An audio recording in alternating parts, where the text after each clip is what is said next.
In a string of tweets fired off on Sunday morning from Hanoi, Vietnam, President Donald Trump responded with sarcastic insults to a recent message from the North Korean government that had referred to him as old. "Why would Kim Jong-un insult me by calling me old, when I would never call him short and fat?" Trump wrote in his tweet, referring to the leader of North Korea's ruling dynasty.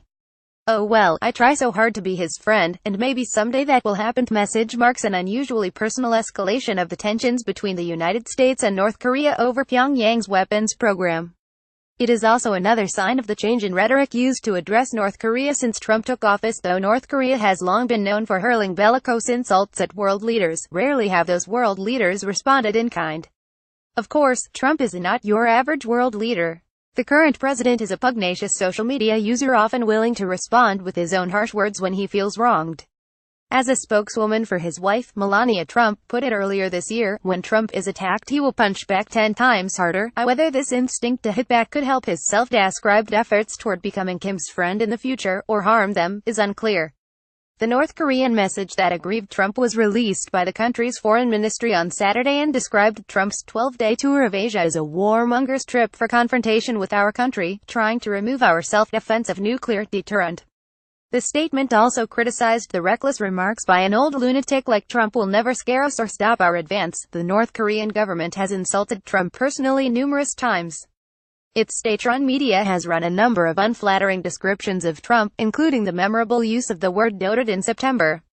It has frequently referred to Trump as old and accused him of being a war maniac and a lunatic. These insults come at a time of heightened tension between Washington and Pyongyang.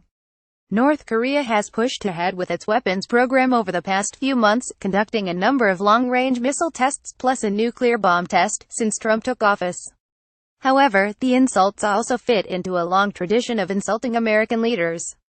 In 2014, the U.S. government criticized a lengthy racist screed published by North Korea's state-run Korean Central News Agency that had referred to President Barack Obama as a dirty fellow, among other things.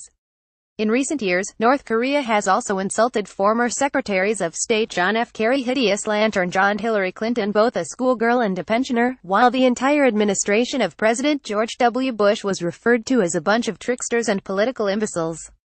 The Americans have not responded with their own public insults, though Bush did privately call Kim's father, Kim Jong-il, a pygmy in 2002. Trump's descriptions of North Korea's current leader have varied, and he has even been positive at times, describing him as a pretty smart cookie in April.